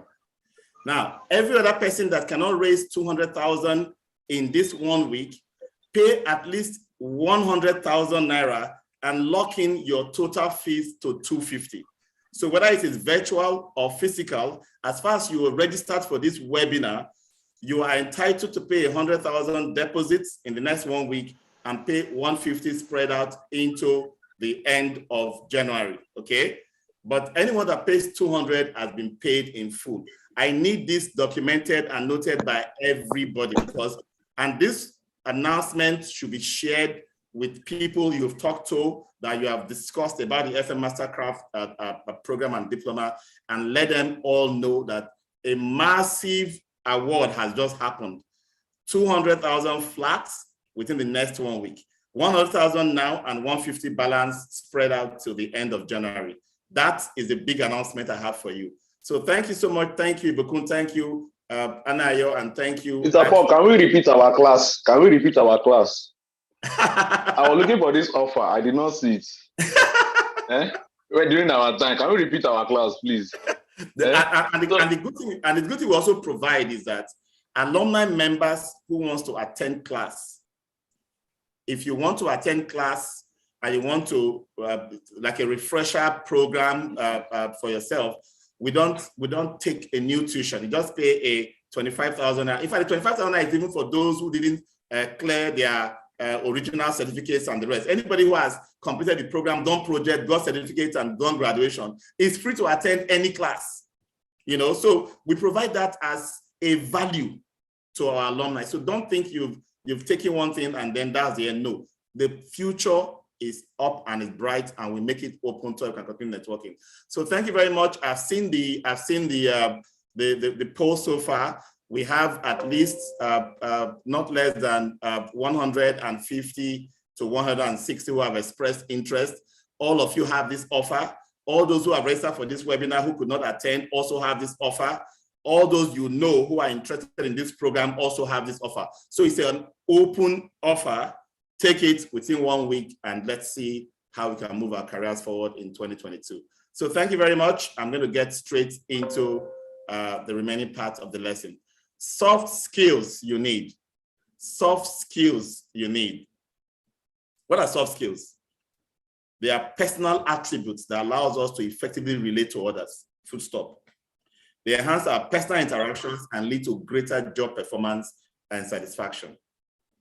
So, empathy, confidence, networking, communication are critical soft skills that you need to be able to excel and succeed as facility manager and in any career of your choice, of whatever endeavor you find yourself.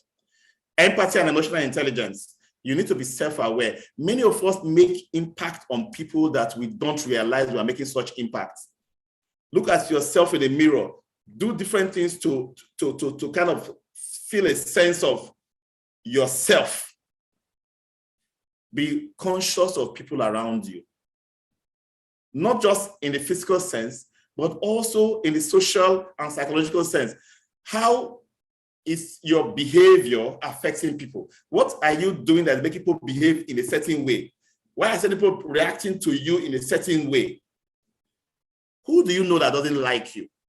What is the problem that makes the person not like you? You may already have in your mind what you think is the person's issues for not liking you. But I'm here to tell you that if one person doesn't like you or doesn't want to work with you, you have something to do to yourself. You have something to do on yourself. You need to improve. You don't have to banter or pander to people, right? But the bottom line is you must first ask that question. Could it be me? Could it be something I do? Could it be something the way I express myself? Think about that as a thought. How do you do your job? Professionalism, we talk about it all the time. I'm a professional this and professional that. Professionalism means that you are always doing things correctly, ethically, and morally. You report to work on time, you speak clearly and politely to your customers and everybody around you. You strive to meet standards. You strive to meet high standards. If you are the type that meets a challenge and you give up at the slightest opportunity, oh, this thing is difficult, oh, somebody else knows how to do this, it's not my kind of work, then you cannot be showing professionalism, okay? And then we talked about communication a lot. It is the most important skill. It is the most important skill in life. Messages are exchanged between one mind and another mind. But between one mind and another mind, the medium of expression, writing, verbal, paraverbal, non-verbal, and then noise, interaction, and then the mode of interpretation in the other mind. First the reception and then the interpretation. If I communicate and you get a wrong meaning out of what I'm trying to tell you, I have something to change. Always point fingers to yourself. Don't say you are misrepresenting or misunderstanding me. No. Say, how can I change or adapt or adjust the way I express myself so that people can understand me better? We talked about listening. Listening is not as easy as you imagine, especially this active listening. I'm not even going to talk about empathetic listening, because empathetic listening is at a level where you have to give up yourself, completely ignore yourself, and put yourself in the shoes of the other person, which is very difficult. But active listening, at the least, means that you have suspended all thinking, and you are not only trying to understand what the person is saying. How do you know you're actively listening? 1, you are rephrasing what you heard. 2, you're asking clarification questions. And 3, you are restating your final understanding. If somebody asks you, if you tell somebody something and the person says, okay, if I understand you right, this is what you said, and you have any reason to add more explanation, then you didn't communicate right the first time. And then you can't build relationship when people see you as two-faced. Openness and honesty. See, it doesn't hurt to be open and honest. We all have weaknesses. We all have things we really want to hide. When it comes to work, ladies and gentlemen, don't be piecemeal in the way you relate with people. Be open, build relationship that make people feel that you have a sense of trust and connection with them. Be transparent. People will often sense dishonesty. We talk about teamwork. Every team that is formed has a goal to achieve. And every team member in that team must have that goal as their personal goal, provided they are still working in that team. The second objective that must come out of teamwork is that everybody that works together as a team must maintain a connection, must maintain a relationship. Because if that is not done and you are working in an environment of acrimony or mistrust or discontent, you can't achieve your goal as a team. You work in an organization, understand the entire process. It's called system thinking. Many people come into a job, they are told, do this to this. And that's all they do. They don't know how the inputs that come to them, and they don't know how their own inputs affect the next output, rather affect the next person's input. And they don't see the big picture of how their own piece of the puzzle fits into the overall painting that makes up the productivity of that organization. If you are like that, you will remain at the bottom. And when they are tired of you, they will kick you out. You have a task to perform. Where are the inputs coming from? Be concerned about that input. Remind people at that level. Have you guys started tallying your count for so and so reading? Okay, that's good, that's good. You guys are still here. Something like that needs to be happening by now. You are prompting them because you know that their outputs is going to affect your inputs. The person that is going to use your output, you must be thinking. Some of us will have 3 or 4 tasks to perform. And out of those 3 or 4 tasks, there is one that is going to become an input for another person's work. We'll prioritize that one last. And we'll do the first 3 first. That's wicked. Prioritize the one that will give the next person a head start. Because You are not competing with each other when you are all part of one system. The final result, the final output is an overall success for the organization. Don't be isolated. Okay? Know what to expect from others and build collaborative relationships. They will encounter problems. I hear some people at work say things like, I've not done that before. If I hear that from you, it means you are not serious. It means you don't really want to grow. You've not done it before. Yes, even me.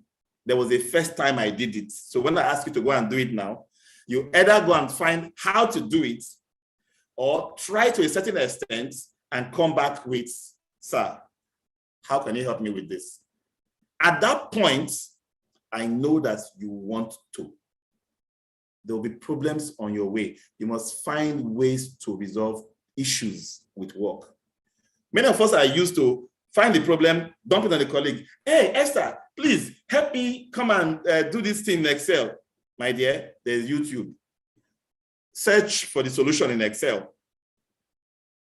It's free. Knowledge is free. Don't bother the one who has learned it before to come and use that his or her time to come and solve it for you. Build yourself.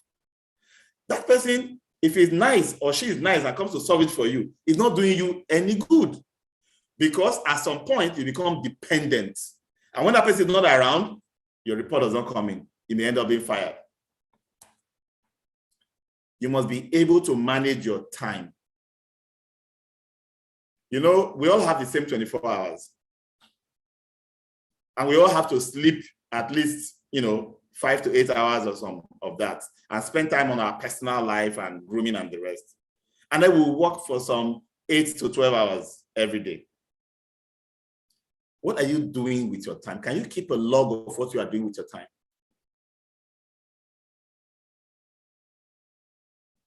Schedule to break things up so you don't feel overwhelmed. I have so many tasks I perform in little buckets. So I'll do this work to a certain time. I don't try to deliver something big once. I'll do it to a certain time. For example, I'm gathering materials, I'm dumping them somewhere. That's it. The next one I'm refining. The next one I'm tidying up. The next one I'm just filling a form or a template, and so on and so forth. Just piece your work in such a way that you are always coming back to do them.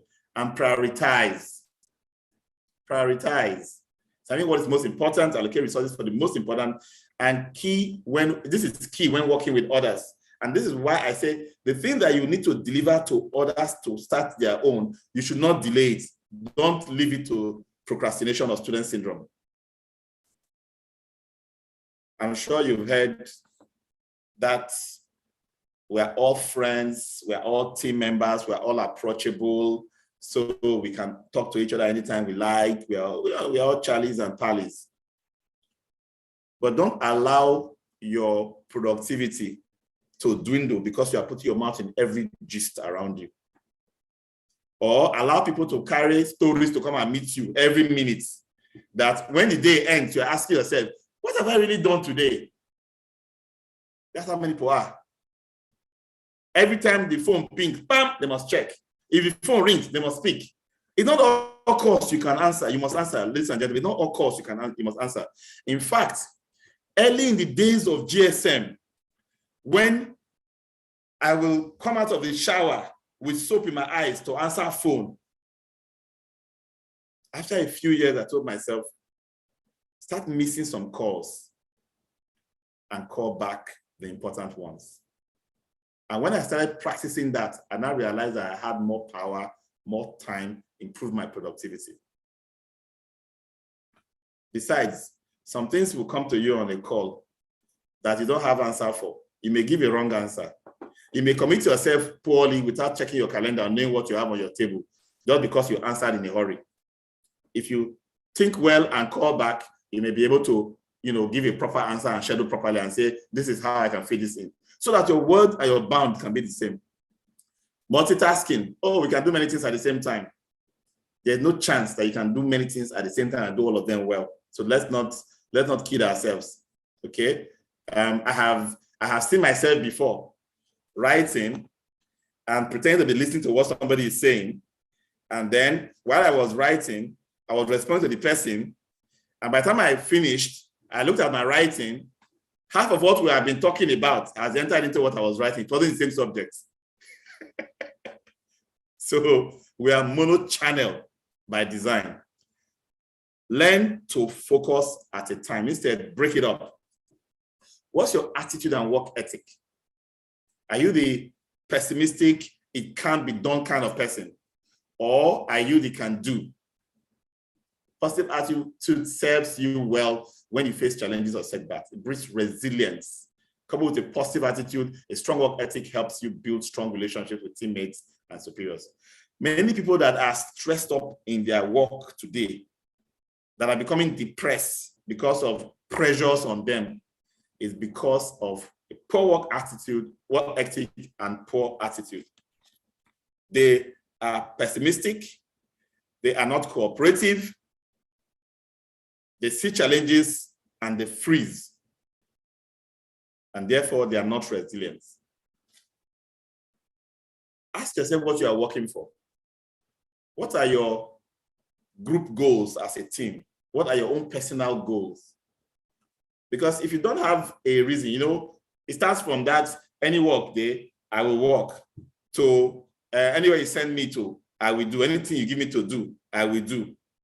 So, I just get my salary, I spend at the end of the month, I don't have any plans. I was asking somebody just a few days ago. So you've been in this job for 2-3 years. What's your next move? No next move. I'll just be working. As far as the work is there, thank God. You see why people stay stuck. No plan, no idea, no focus. If you care for others, you also need to care for yourself.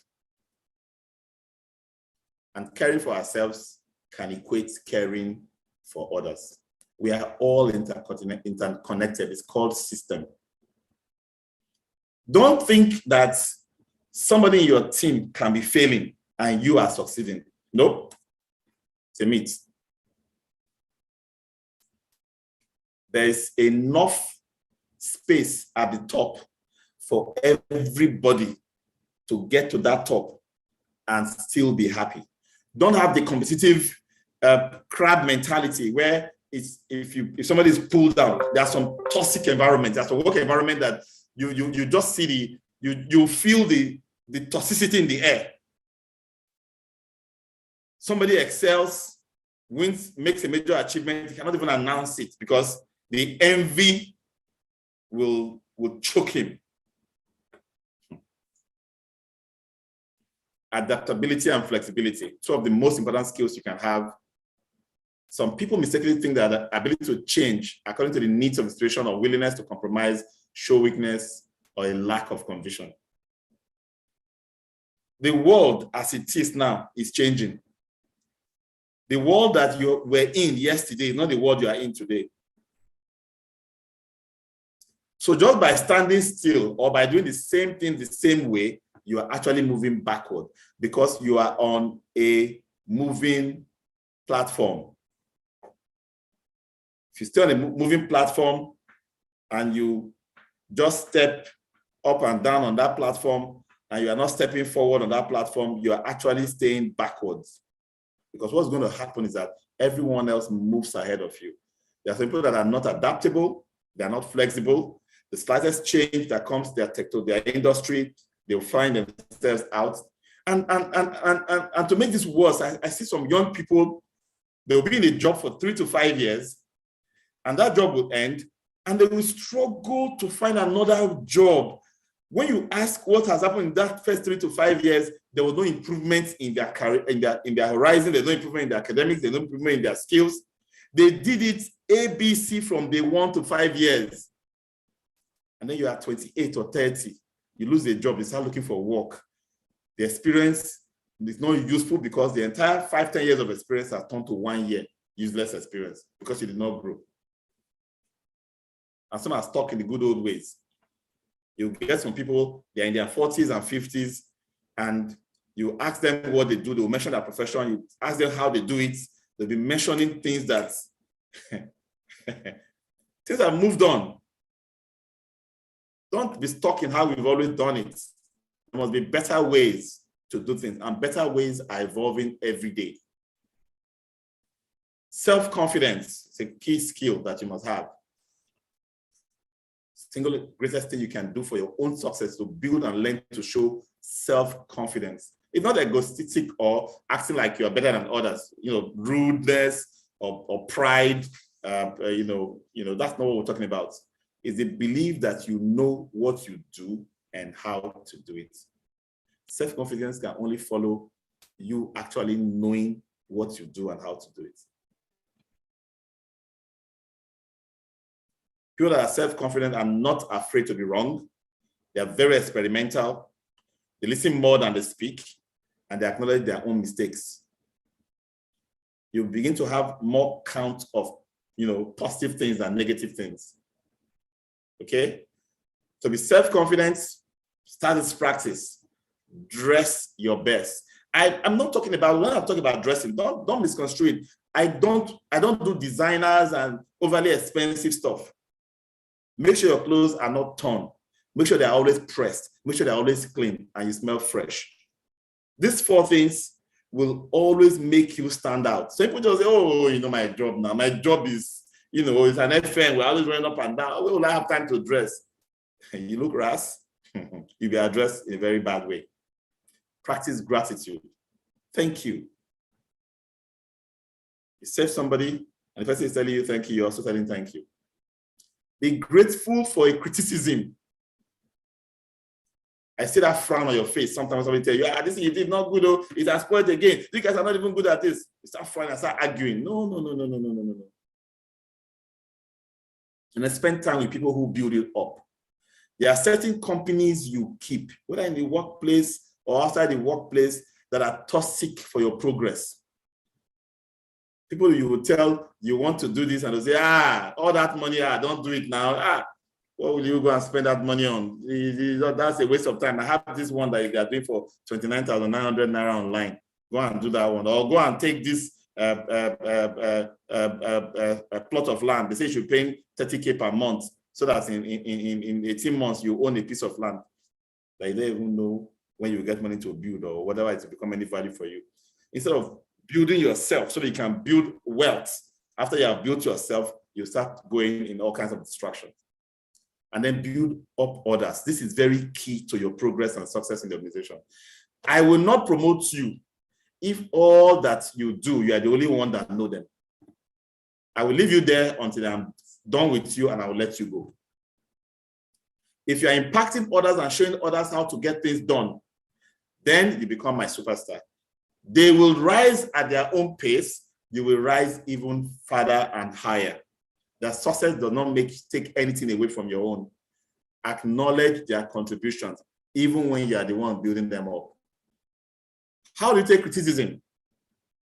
Your workplace habits right now, how do you take criticism? Nobody likes it, but you must learn from it. That's the only way you can grow professionally. Every time somebody criticizes you, even when the criticism is with bad intention, we have all kinds of bad intentions to criticism around us. Don't fight it. Don't fight it. Don't be defensive. Listen to it. It's not all criticism you need to accept, but every criticism you must think about it and ask yourself, what can I learn from this? You mean I'm not perfect? Learn to recognize mistakes. There are some of us that are very forceful and resisting that thought that we don't know something. There are some of us that are so self-confident that we will say some things that are wrong in a very confident way, that when they now tell us, that thing you said is fact-checked wrong, I've seen the link on the website that shows that what you are saying is wrong. What are you arguing about? Don't argue. You have goofed. Learn from it. There's no need to be defensive. Don't hold grudges. I hear people say things like, even just a few days ago, somebody called me and said, they put somebody on this position, and this person, they didn't tell me, and I think it's because of what that person was thinking, that person was saying. I don't understand. So you are you have become an interpreter of people's intentions now, right? You are now taking events of previous months and weeks and years, and you to interpret what is happening now. For goodness sake, who are you doing that to? You bear a grudge, you are the only one hurt by that grudge you have in your heart. Okay? So please be as transparent as possible. It doesn't hurt. If somebody hurts you, don't keep it and start killing yourself. Address it immediately. Not everybody will accept that they've hurt you. Not everybody will accept. Some people will even argue and defend that it is justified what they have done to you. Fine. If you accept it or you don't accept it, don't bear a grudge. Move on. Your network, they say, determines your net worth. You can be in a job today, and that job, you are doing it in one corner, and you're not meeting people. You are not joining professional associations. You are not joining a training group. You are not mingling in any social or professional environment where they know you. When the chips are down, you're making a huge loss. And whenever you network, don't be a parasite. There are some people that if your phone rings and it's them that is calling you, they want to ask for something, and they will not disappoint you. Call once in a while to just say hello. It's not only you that need all the things you're looking for. The day you now also have, share, let others feel that you also have. And then our lives, you see, these are our bodies and our minds, they work in sync. Your productivity depends on how your mind is alert and how your body is fit. So if you think it is work, you are working by sleeping 2 hours every night. People are dropping dead just because of lack of sleep. Sleep resets the entire body. And then plan and take regular meals and exercise. Exercise. People say, oh, my work is very stressful. I'm always up and about. I trek a lot. That's exercise. No, deliberately do exercise, even if it's for 30 minutes twice a week. Your body will thank you. If you've not gone to hospital for years to be treated for anything, you will thank exercise and good nutrition for that. Set aside a specific time to check email and news. Not every time a pop-up news come up in your Android phone, you need to read it. Set up a system for maintaining your task tracking system. In the morning, perform your task in an organized, routine manner. And I dare say, when you have many tasks to do, take the hardest one. There are some days by 12 o'clock, I'm done for the day's work.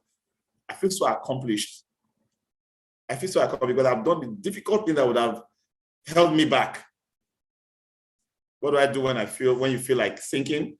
Take a deep breath, make a list of all the tasks that are outstanding, look at the calendar, identify the 3 most important, and start working on the most critical out of them. Many of us have computers that have become a nightmare to us. They'll send you something. So reports. You just download. You go to your download folder. You will say, oh, you created so-and-so thing. They send you a template to fill your weekly highlights. You just submit it back as weekly highlights. The day they are not asking you to bring the weekly highlights of August 18th.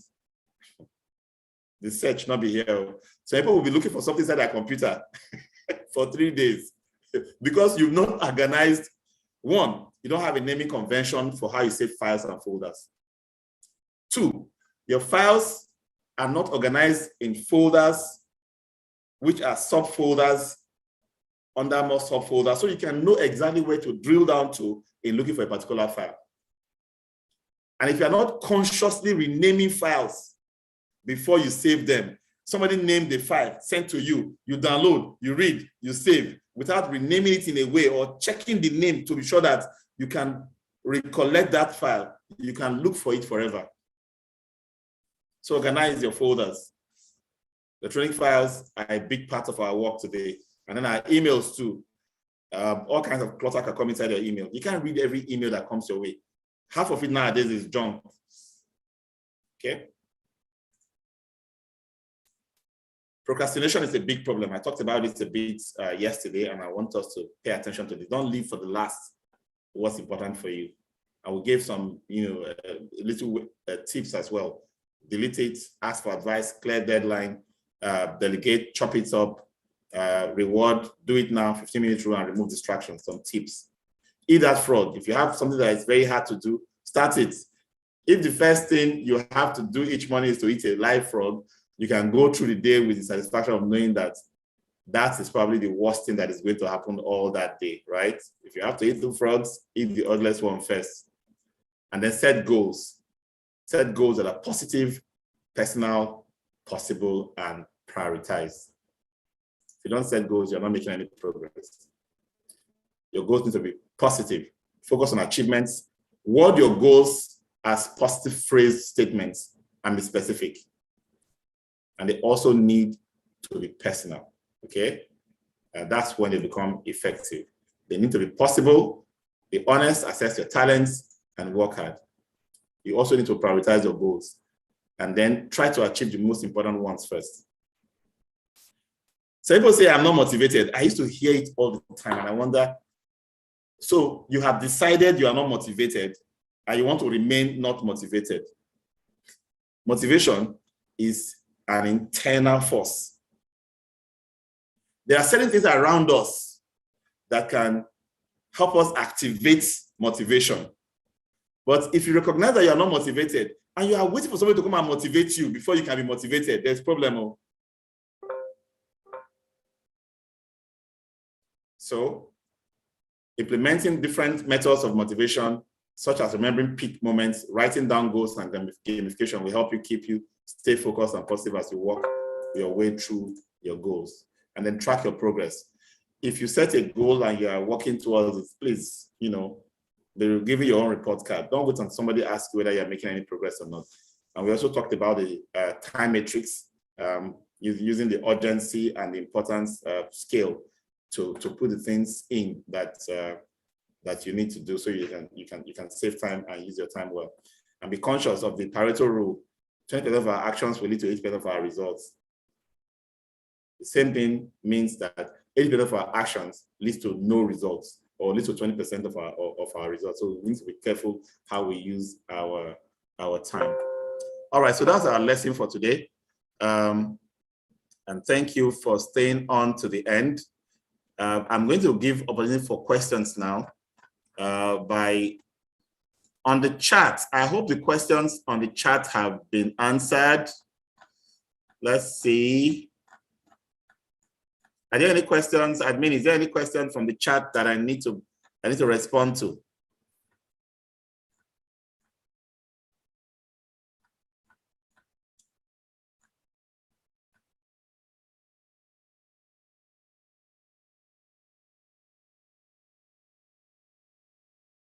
Okay, somebody wants NIL to announce that big amount. No, we don't want we want NIL to be safe. I've told all my panelists not to announce anything. I have to review the amount that they are making now, because that's our secret. Keep that to ourselves. No, kidnapping is high these days. It's very high. It's very high these days. The reason why I make money. So if you make your little $10, please keep it in one corner. Don't announce it to. All right, so let me see who's coming up. There are at least, let me see how many hands are up.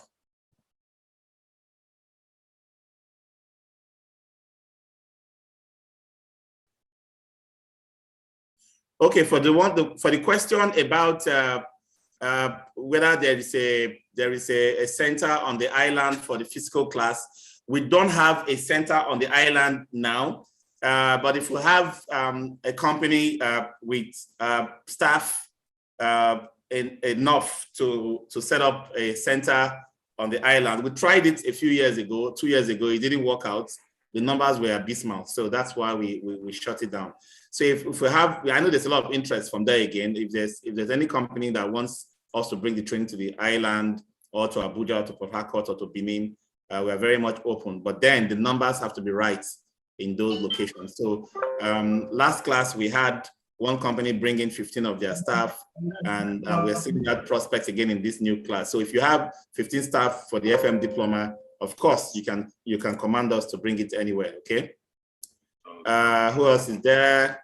The next class starts in January. After January, the one after January will start in May, right? So it's January, March, and April, and then the exam and all that, and the next class will start in May. If you go to facilitymanagementcourses.com/FMMC, that's the link. Can somebody please drop the link for the FM diploma for all those who are here to register? I want to pick up all the registration that we get from today, so that we can lock in the benefits we have thrown out today. So if you look at that web page, you get all that detail. It's starting January and then May, right? The price is also there. The price is also there, 265 for virtual class and 300K for the physical class.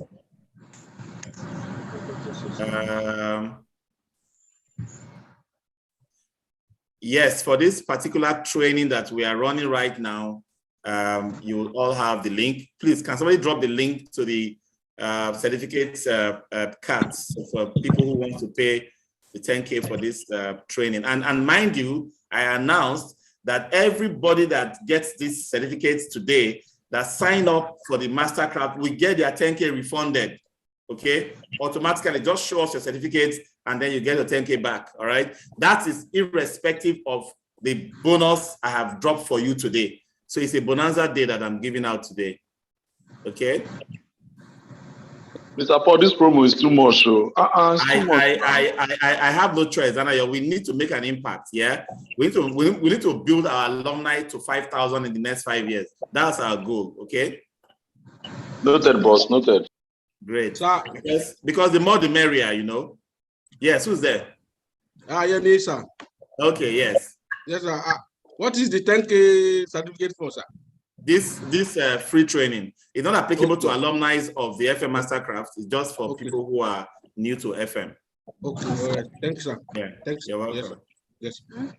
All right, and then for those of you who are asking about job placements after the FM Mastercraft diploma, yes, we have an internship program. We try to encourage you to open your mind if you don't have experience on your CV right now. To open your mind to work for free or for a token for 6 months so that you can put some experience, because we're going to give you some tools and give you some templates, and give you some projects to implement that you need to go and implement in the new place that you have been assigned to. So that is part of your training. After that, of course, you can name your prize. Yes, Kolawole. Good evening, sir. Good evening. You're welcome. And good evening, everybody. Okay. My name is Kolawole Opashino. I'm actually happy for joining. I think I joined the class yesterday and I did it as well today. Mr. Paul, probably you might not know me in person, but I'm actually somebody, you've been somebody I so much appreciated in the industry. And you're my first, I think, well, my days in IAFAMED, you're my first facilitator for the PFM. So okay. I so much appreciate your input to the industry, and over the years you've actually made impact. But okay, now my question is, I work in a construction firm presently, and I handle their facility management.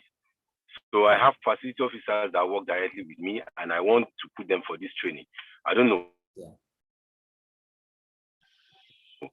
Is there any discounts that we can get? When I'm thinking like 5 facility managers. Okay, five, you can all get 20% off of the original fee. All right. Thank you so much. I'll get back to you on that. I'll discuss with the management and get back to you. Fantastic. Thank you so much. You're welcome. You're welcome. Let's hear from Constance. Hello, Mr. Paul. Good day, Mr. Paul. Amaka has the mic for now. I'll call your name. Samaka there? Okay, Chibueze, Marcus, go ahead. Good evening, Mr. Paul. Good evening, welcome. I seriously want to really appreciate you. You know, you've been doing this giving back series for like years now. And it has been so helpful. Most times we just use it as like a refresher course and a time to, you know, recreate the purpose that made us join this profession in the first place. So I must really appreciate you and say thank you. I want to really say thank you. And then I can't mention how many times I've called you offline, asking for one directive or the other. You've truly been a blessing to me, sir. Thank you. May God give you more strength to keep doing what you do. Amen. Thank you. Thank you very much, Chibueze. All right, thanks, Chibueze. Abdullahi, please go ahead. I'm talking after. Okay, Constance, you're ready now. Go ahead. Thank you very much for this training, which I really appreciate. Now, I sent the training to my colleagues. I think somebody attended yesterday. I missed that of yesterday. Please, I really need that was why I quickly paid for the 10,000. Yes. You'll get the certificates, you'll get the training slides, you'll get the videos. Okay, that is, thank you very much, sir. All the classes, yes. Fantastic. Well done. Well done. All right. I'm also interested in the diploma. Oh, fantastic. Congratulations. Good choice. You're welcome. You're welcome. Well done. Right. Let's hear from Samuel Ayede. Okay. Good evening, Mr. Paul. Good evening. Yes, I was supposed to speak yesterday, but I wasn't given the mic to speak. Okay. But I'm happy I have the floor today. My question is this. We hear in some locations they call people FC, which is facility coordinator. Yeah. In other places they call them FO, which is facility officers. And we also have facility managers. That I want to know, are these facility manager, is it different from facility officer and facility coordinator? Okay. That's my first question. Then the second is, in most facility officers' job, they always want somebody who has an engineering background, like a certificate. Okay. Most times they request for, you must have an engineering certificate, which some of us don't have. And it makes us like, it's like we are not fit into that area. Then again, the course we did some time ago, especially like this one we are doing now, does it qualify us to seek for an opportunity as a facility officer or facility manager, like this one we're doing right now, which is ending today? So these are the few questions I have. I have actually had employers call my office to find out if this person is who we are interviewing actually came for training. I said, what certificate did it present? It says it's a certificate for free training. I said, we issued it. And he said, oh, well, thank you. And they employed the person. You know why? There is so much demand that if you were trained at all, you will be given a chance, even if it's free training. Right? So it's basically like that. The industry is that open for people are on jobs they've done for 13 years. They lose the job and they cannot find another one because they've not been trained. So don't please, this is valuable to everybody. And for you to excel and rise to the top and not behave like someone who has learned small thing and feel you are overwise already, take the full program so that you don't end up using this 6 hours training to cover an entire professional body of knowledge. Okay. Now, the other question about engineering being requested, employers are still seeing facility management from the industrial age, where FM was maintenance. Maintenance was done by engineers. Okay, so when you come and tell them that they are now called facility managers, what's still in their head is that people who can turn spanners are facility managers. It is ignorance on the part of employers. But again, I don't blame them. The people that are practicing facility management now, because they've not been properly trained, are behaving like technicians. They are all focused on shop floor equipment focus, instead of strategy, instead of people management, instead of resource provision and proactive planning, which you cannot get because you are a technician engineer. So when an employer says he wants an engineer, it's obviously looking for a technician, and that's the truth. It just needs someone who will always be reacting to, that is broken again, go and fix it. Go and scope the work, go and get somebody to do it, and so on and so forth, right? So, but that is changing. Employers are becoming more mature.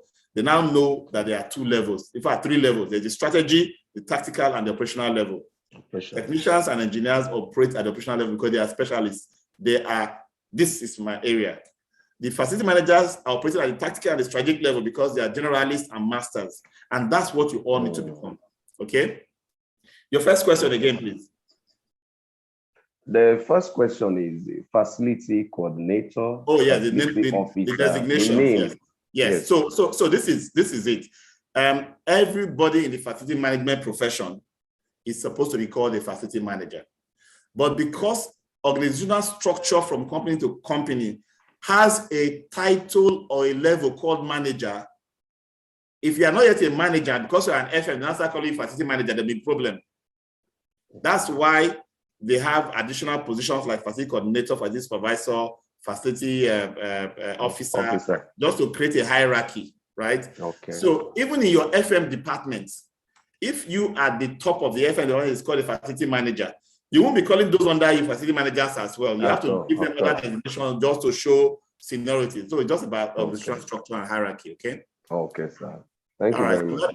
Thank you, you're welcome. Let me take the last question from Ayola Adeleye. Hello, Mr. Paul. Good evening. Good evening. My name is Ayola Adeleye. Yeah. So I've worked with Triumph Property and Facility Management for 3 years now. Okay. So, and I've learned a lot from them, but through this free 3 days training, so I try to pinpoint some of the issues and my mistake I've been doing for so long, but I don't know it was a mistake. Mm-hmm. But now this even prompted me want to register for the master practice that is upcoming. Fantastic. So let me just say, okay, Mohammed has been calling me for a while now to register. Okay. Let me say by next week, before next week comes, I promise to make deposit of 100,000. Fantastic. And I've also requested my MDs to help me out so that to borrow me with a loan. Oh yes, yes. I can finish it. Fantastic relations. And employers are happy for people who want to make progress in their lives and in their careers. Okay, they know that you are committed to them because you want to grow in the job. Okay, so especially when you want to do it on your own, and you're just looking for help, they will help you, and please go for it. Congratulations. And thanks everybody. Our webinar time is used up. We're going to close for now, and the admins and the training departments will reach out to those of us who have expressed interest in the polls and those who have registered for the webinar for all the other processes that will follow. So thank you and God bless you all. Have a nice evening and bye-bye. Thank you, Mr. Paul. We appreciate it. Yeah, hello, sir. Yes. Hello, sir. Yes. They should direct all questions to training@maximigold.com. Yes, please. yes. If they have any questions, or they should check our website. Yes. And the website, I hope you drop the website link on the chat. Yes, yes, yes, sir, we did. Thank you so much. Bye-bye. Bye-bye, sir. I'll pay you a visit very soon. Sure, you're welcome. All the time. Thank you. Bye, sir. Bye.